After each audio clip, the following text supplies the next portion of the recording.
Assalamu alaikum wa rahmatullahi ta'ala wa barakatuhu. Masu kallonmu da masu sauraronmu barka kowa da warhaka da wannan lokaci da kuma sake kasancewa da ku a cikin wannan shiri namu na sharhin dambe. Shiri ne da kan zabulo muhimman batutuwa mu yi muhimman bayanai. Muna yin sharhi akan damben da ya riga ya gabata. Haka zalika muna yin hasashe akan damben da za a yi. Mana kuma hiddamu mutane abubuwan da suka shige musu do. Shiri ne mai ba kowa 'yancin faɗin albarkacin bakinsa muddin babu cin mutunci ko zagi, bata sunan wani ko taɓa shaksiyar wani da gangan. Haka zalika a cikin wannan shiri muna tsage gaskiya ko miɗacinta ba tare da la'akari da cewa za ta faranta maka rai ko ta ɓata maka rai ba maganar. Godiya ta musamman ga Allah subhanahu wa ta'ala da ya kawo mu yau wato talata 5 ga watan 5 shekara ta 2026. Muna ƙara miƙa godiyar mu ta musamman ga ilahirin masu kallon mu na faɗin duniya, wato masu kallon mu ko'ina, haka zalika da masu tallafawa don ganin shi wannan shiri ko da yaushe ya zo gare ku, musamman Alhaji Nafi Dogon Dila na garin Gusau. Akwai wato Alhaji Yahaya baban yara na Nasabatu da yayan Mahali Custom. Akwai Alhaji Ali Mai Zinari na Gwagwalada. Dukan mutanen Kano mu ne muku fatan alkhairi da kyakkyawan zato, mun sabu ba mu cire ko guda daga cikinsu ba. Haka zalika mutanen Katsina, Kaduna, Abuja. Haka zalika mutanen Neja, Sokoto, Kebbi, Zamfara, Nasarawa State, Gombe, Bauchi, Taraba, kai da duk inda ake ganin faɗin duniya. Kamar ko da yaushe ina tare da mai dan walfin bugun runji wato Shagon Hassan Niga, wanda mun ka saba gabatar da wannan shirin tare da shi. Shamsu mu ne maka barka da zuwa cikin wannan shirin. Jama'a assalamu alaikum wa rahmatullahi wa barakatuh. Ina fatan kowa na cikin koshin lafiya. To kafin mu ci gaba, bayan dai wata cigiya da mun ka basu ta kusan sati 3 da musamman abin da ya shahi shi wannan shiri ga masu yin korafe-korafe suna so a yi musu adalci, a rika kawo musu dan bangaren su na gurma da su ma suna wato sharhi. Mun ka bude kofa mun ka ce to duk wani wanda ya ji zai iya yin sharhi ko zai iya yin fashin baki ko wani abu wanda ya makamancin haka daga bangaren kudu ko gurma da kofa bude take. Kuma idan ya zo za mu aji Shagon Niga, to kawo dai yanzu babu wani wanda ya gabatar da kai ne. To saboda haka kai mai korafi, kai mai zage-zage, kai mai menene, daga yau ba mu sake kula ka, mun baka duk damar da za mu baka. To saboda haka sharhin dambe yana nan daram da kyan kuma ya dawo da kafafuwa ne malam Shansu. Sannan albishirin da za mu wa mutane Shansu, mun zo da wani shiri sabo kulwa na tuna baya Shansu,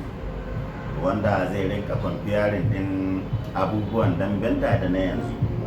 Haka zalika za mu kawo mutane tsaffin dambe mu zauna ko mu yi sharhi kansu Shansu. Wannan gaskiya ne. Musamman in ka ga wani amutsi da an kai cikin Ijura Badiya ne Shansu ko Abu Malo. To abin da ya tsakanin Bala Yaro da shi da Jafaru Kula, ina ga ita haɗuwa farko wannan kila kayan haɗu Kaduna. Tabbas. To za mu zo muku da wannan dambe. Akwai kuma wani kwabin lakan mai na kara da an kai da shi wato Sufiyanu Shagon Dauda da Bahagun Dutsen Mare wato 2008 Argungu Fishing Festival. Ka san an ci ban taba faɗin wani abu na nuna rashin jarumtar Bahagun Dutsen Mare ba, kusan ma abinda aka cewa wani hasu ne bisa ga duk wani dan dambe. Ka san turke na an kai cikin garin Katsina malam Shansu, ba don da Allah ya sa na bisa gaskiya nake ba da an kure ni larana nan. To shi wannan shirin na tuna baya tare da fashin baki zai zo muku a tashoshin Al'amin Sokoto TV, gidan mu Arewa Shamsu, Shagon Hassan Niga TV, duka za ku ga waɗannan shirye-shirye Shamsu. Na'am. Jirgin mu yau zai fara tsayawa jihar Kano Shamsu. Na'am, wannan gaskiya. Kuma za mu tattauna akan 'yan dambe masu karɓar kuɗin 'yan ƙungiyoyi kuma suna rena musu wayo, su ma duka za mu tattauna akan su. Amma za mu fara dambe motar mai girma gwamnan jihar Kano Alhaji Abba Kabir Yusuf ko injiniya Abba Kabir Yusuf, wanda yanzu ya kai mataki na semi-final. Shamsu, kafin mu yi magana mai muhimmanci akan abin da ya shafi shi dambe a daidai inda ake wannan lokaci, wannan damben kwalliya ta biya kudin sabulu kawai yanzu. gaskiya kwalliya ta biya kudin sabulu saboda daidai gwargwado da yadda ya kamata a ce an yi daidai gwargwado na'am shine ake na'am wanda dama kamar ko da yaushe shi Allah idan ya tsara abu to lalle ba a yi wani mutum da ya isa zo ce zai canza ba babu shi. wannan misali ne kamar a cewa shi dai Allah subhanahu wataala ya tsara ga wanda zai fara da haka duk kokarin da mutum zai yi nawa gini kisa yayi amma kuma daga nan bai wuce ba wanda ya buge shi ya wuce gaba kuma aka sake bige wancan wanda wannan ke nuna cewa lalle fa shi fa Allah abinda ya tsara shi ne ke tabbata gaskiya ne kwatsam inda kuma kwalle ta ƙara da kudin sabulu shine akwai lokacin da muna program akwai wata tambaya da kai min kace min game da damben nake ce ma to ina tunanin kila a samu yan jamus biyu wayanda kowa ji semi final za a yi saboda diba da yan wasan da gare mu da wannan lokacin wanda a wancan lokacin ina magana ne ka Alasan da Autan Mamman duba da irin dawowar da aka yi yanzu daga bayan nan Alasan yana performing well Autan Mamman yana performing well sai nake ga in dai an kaji a haka in dai ba a hankali ba jamus da jamus za su yi final wanda har mutane suka ce amma wancan bai ma san yi yake ba gaskiya ne wanda kana daga cikin wanda kace ma kamar lamari ne na sauran rai hankali ba zai wannan dan ka sani ba na Kano bane to gashi Allah subhanahu wataala ya sa an wado still yanzu an zo an semi final wanda presently yanzu dai final ne za a buga ai final kawai yanzu ana akwai semi final idan ba su sasanta kansu ai ina son mu kawo wannan gaba abinda issue yanzu abinda yasa ka jira ce ma final ne da aka kai guda ya kai final guda ne aka jira wa ya kai final yayin tarasa shi yayin tarasa ya riga shi kadai ya rage a bangaren gurin mada idan ka zo nan bangaren jamus ko mutum nawa mutum hudu to bari mu gaya mutane ko su waye don su sani ko ba haka ba shan su yana da kyau akwai shi Alasan a Junior Ramadan a dambensa na farko shi ya hidda Sha'aban sosai a turmin farko yadda ta shiga kafada ya faɗi sai dambe na biyu wanda wato Alasan garko bahagon yan sanda do sabon gundumi ya nuna biyayya shiga Autan Mamman cewa mai gidan shi ne bai taba jan shi ba kuma shi gaskiya bai tunanin zai iya dambe da shi ba wannan gaskiya ne sai dambe na uku wanda Alasan garkuwar bahagon yan sanda ya kada yar mage a wannan wasan haka ne wanda ya nuna cewa saura dambe guda tsakanin bahagon manca da ya hayyan tarasa to ga ka'idar dambe irin wannan gasa yadda ta al'adanta jihar Kano idan haka ta faru to a hayyan tarasa ya riga ya kai final ko da ko su biyu ne yawa ko su biyu ne sai dai guda ya ban daya a final da ya yi ballantana mutum hudu to kawo yanzu shi dai ya hayyan tarasa ya kai final ya riga ya kai final sai dai a zaɓo mai wanda za su wasa cikin hudun nan yanzu ta rage tsakanin bahagon manca Junior Ramadan Alasan da kuma Autan Mamman wanda cikinsu za a ɗauki guda ya buga da ya hayyar tarasa idan kuma su samu yarjejeniya ba su sasanta ba so za a samu su dambe su yi semi final su yi kwata final su yi semi final yau waran da biyu ne za su yi nan za a yi na farko sannan kuma guda don dole idan aka zo guda zai ɗauki hutu shi ya kai semi final in suka buga tsakanin su sai a sake wani sai a yi semi final din cin sana ɗaya fita idan kuma sun sasanta an yawa ga tsari yadda ka faɗi shaka shi mutum hudu sun yanzu tana ya hada bahagon manca da Autan Mamman Junior da Alasan ba mutum biyu za su yi to ba kwata final kenan to tsakanin su kuma sai su sake magana kenan da wasa biyu za ta kasance yanzu wasa biyu wasa in habba ai sasanci wasa biyu gami da final Shamsu to bari mu yi mu tattauna kan matsayin da sun ka kai Shamsu idan kai ne yau a tsakiyar su ka zauna ga Alasan ga Autan Mamman ga bahagon manca ga kuma Junior duk da zan yi magana kan Junior Shamsu da irin abubuwan da ya fuskanta na gasa da kuma irin rawar da ya rinka takawa da yadda yake kasancewa amma yanzu in kai ne matsayin mai gidansu su uku ko za ka ba su shawara ka kira su a matsayin kaɗan tsakiya su yi sasanci me za ka gaya musu to idan na kira su kowa zan tsaya farko in yi bayani game da performance ne wanda wala Allah kila a nan tsakanin su idan su za su iya fahimtar magana tas za su iya fahimta cewa ga wanda ya kamata ya kai. Na farko Junior Ramadan dambe da Junior Ramadan dambe ne na ba mai karamin waya ba a wannan lokaci, saboda abin da ya zane ce ma haka shi yayan Tarasa ya san da wannan kare garan da suka yi gaskiya ne. ba duk dambe za ka ga yayan Tarasa ya wahala irin wannan wahala ya wadda ya ba gaskiya ne. ya wahala iya wahala to amma me magana daga ƙarshe dai aka tashi ba wanda ya bige wani. Zan ɗauko Alasa zan ce kun yi wasa biyu wasannin guda ma tun ce inda an ka fito ɗauki ba daɗi ne. Yanzu kuma yanayin wasa ku ta yanzu kuka haɗu da ake nan damben Alasan da shi ya hayya sai aka ga ya zo da wani salo na abinda ba a ga yahaya yana yi ba kudan sai gashi yahaya yana yi gudu da kuma rike rungume Alasa a cikin wannan a wasannin su na yanzu. A tarihin yayan Tarasa idan na zo ran autan mamman babu wanda ya mai yayan Tarasa kisan da autan mamman ya mai wanda a halin yanzu ma magana da ake ban tunanin yaya kai duk ma tambayta yayan Tarasa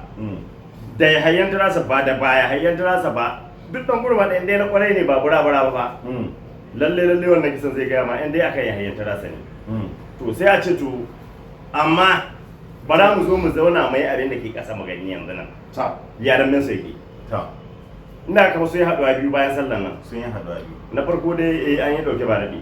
Na biyu kuma autan mamman ya sha da kyar wanda banda jaruntaka da kuma yabawa da ba zo irin na autan mamman ba lalle ne ba kowa ke iya cin wannan rigimar ba. Saboda shi na da training. Saboda yana training yanzu daidai gwargwaro. Shi man gari babu ruwa ne da ake cewa babu ruwa ne da na rantsa da girman Allah. To da haka ni in dai ne bayan na gaya musu haka din nan zan ce musu to mu zo on current form. Na'am. Mu zo on current form me ke a ƙasa. Zan ce musu in dai har ni zan bada ni ce musu a ce ni ne zan zaɓi guda zan ce Alasan garko babu ya kamar yadda ya yi. Na'am. Kai Alasan za ka ce me yasa ka sa shi sama su? A wannan shekarar ban tunanin cewa yanzu akwai wanda ya rage ma Alasan. Sai dai in ba su haɗu ne musamman game da ake yanzu. A bayan sallah na idan zaka bayan an yi bige-bige kowane su ya yi bige-bige. Amma to akwai wasu dambaye waɗanda suke nuna idan zaka duba za ka ga Alasan idan wurin kisa ne ba yi shi kisa ba. Dambe ba a yi shi damben ba. Wayar damben ba a yi shi ba. Sannan kuma sai ka zo Alasan ya je Katsina ya yi. Alasan ya yi nan Kano. Sannan Alasan ya bige wasu 'yan dambe waɗanda ko a nan cikin Kano waɗanda idan ka ɗauko ka ga lamarin za ka san dai in dai ban da makirci karen shi bai kishin zaki. Ba mutane su yi hankuri da magana da zan yi ba. A ƙa'ida ta in ni na zo Alasan ya bige wani garkwacin Alasan ya bige Bahagun Alkansila. Wannan on doubt ne yake saboda ba su cikin layin kiso shi ba su. Amma zan zo da dogon Bahagun Zayano. Zan zo da shi wanda daɗin semi final wanda daidai gwagwaro yana ba mutane waya. Zan zo da kuma cewa performing ɗin shi Moses Shelley fansar shi da ya ɗauka ga Bahagun mai tafasara kisa 3 straight. To idan na zo na haɗa wannan performance ɗin tsakani da Allah babu wanda ya shi. Babu wanda ya shi. Akwai yaro wanda ya wahalar da alƙanan Bello ranar nan kana gani. Amma ranar da ya haɗu da Alasan kowa ya ga yadda yanayin da mai kasance. Duka ɗaya ne. Jama'a kawai jaye ya bashi wuri ya jicce da kanshi. An zo final Katsina da shi da Bahagun Alkansila ƙarami. Alasan ya ci final wallahi. Iyaka dai me yanzu ba Alasan final amma Alasan ya ci final. Ba wanda ya fafo min makamacin wannan. A wannan dawowa dambe. Alasan ga ka'ida ta gasa duk inda ka je duniya. Duk wanda ya fita daga cikin gidan dambe ana final an hidda shi. Bahagun Alkansila ya hita 2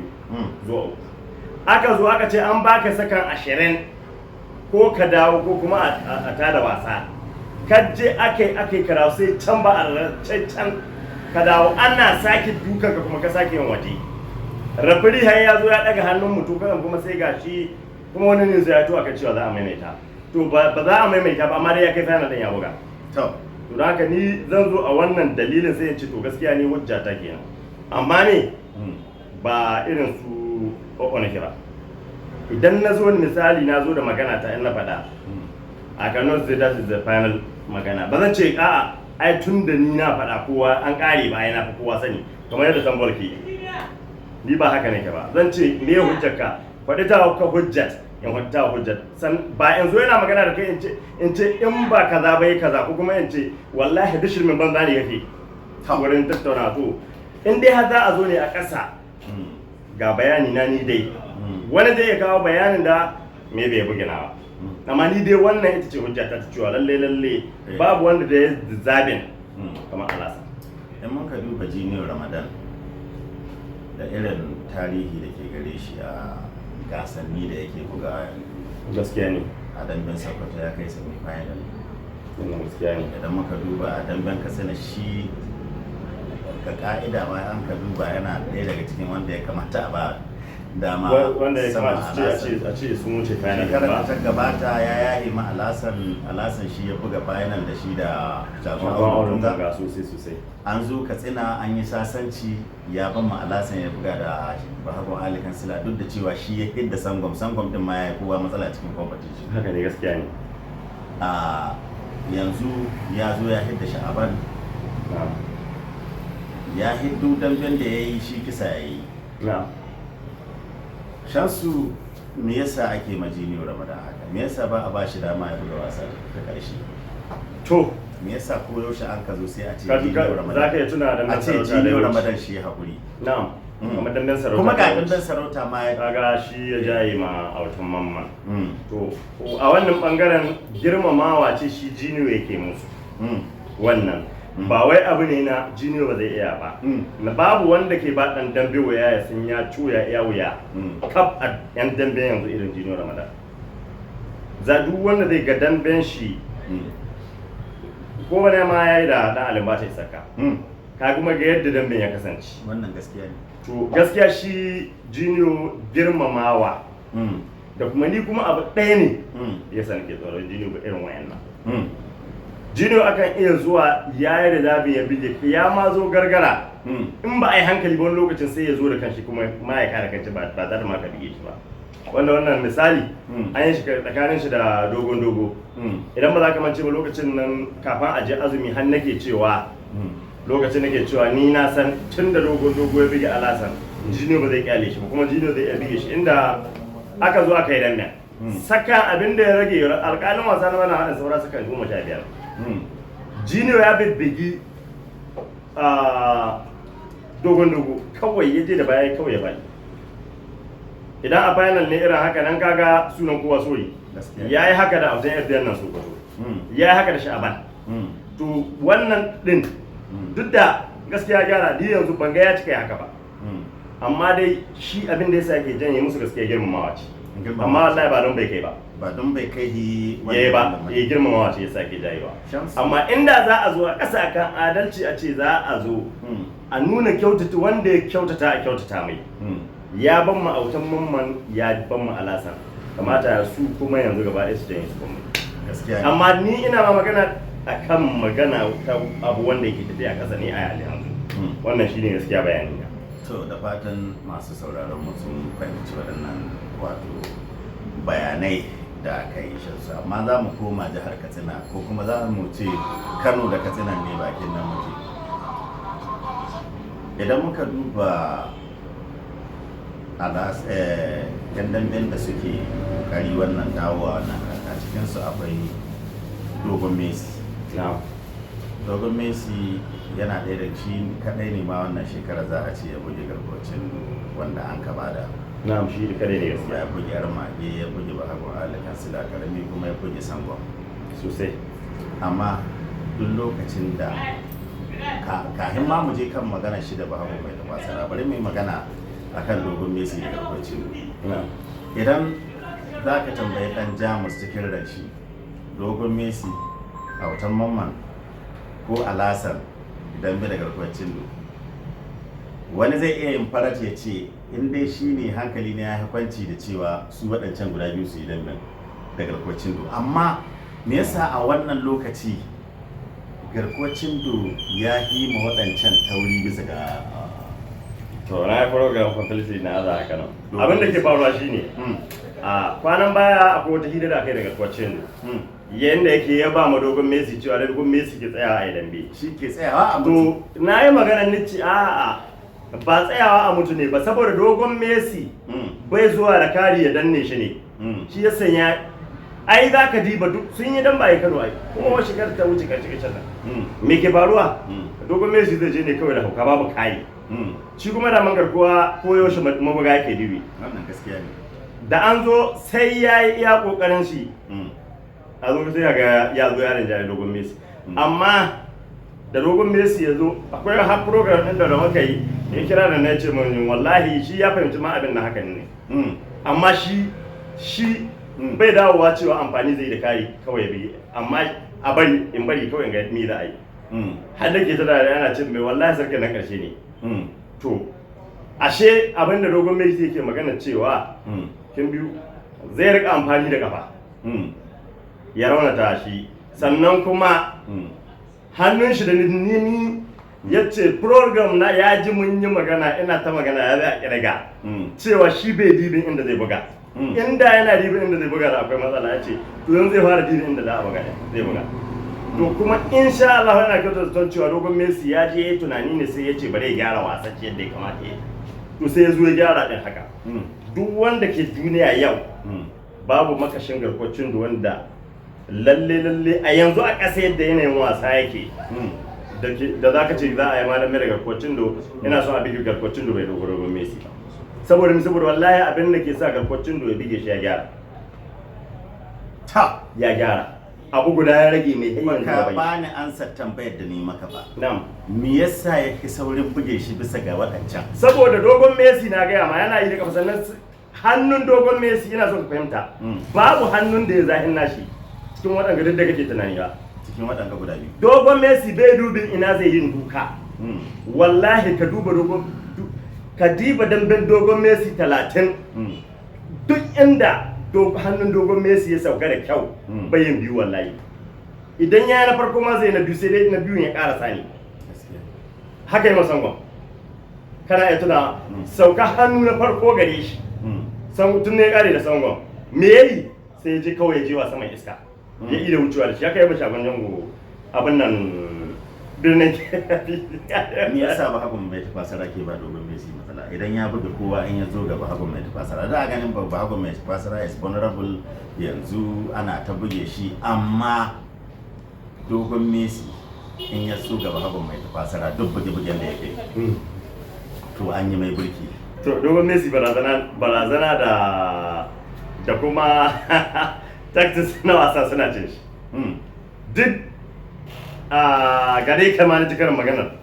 duk inda za ka kare da sauƙi bisa ka ga zuciya. Ka kare ga zuciya ba ka ɗauruwa. Idan ka taka da hagun mai tafasara za ka ga hadda wani abin da yake haka ya ciro gashi ya je goma, na rantsa da Allah babu wannan abin bai da magana komai, amma kuma abu ne mai kyau saboda yana yi ne saboda hargitsa mutum. Duk zai wasa da dogon Messi za ka ga he so ba confidence saboda me, saboda ya san dogon Messi ya riga ya tsorata da shi ne, ya razana da shi. Idan ka kirga damben su da suka yi kwara 4 babu inda hannun bahagun mai tafasara ya sa dogon Messi ya fadi, babu. Na farko ma da suka yi damben mota hannun bahagun mai tafasara bai ma ida sauka ba dogon Messi ya kai, wancan ya rika zagaye fili a guje da ƙarshe je ya bi kashe da shi. Na uku ma haka to ko ka tsaya haka ta zo da faru, wanda dama ni na san in dai haba ya cire wannan tsoron ne ba, to in za su yi dambe miliya wallahi tallahi haka din daga za a yi haka za a yi. Amma dogon Messi bai kamata in tsayi ne kana da tsayi, in zafi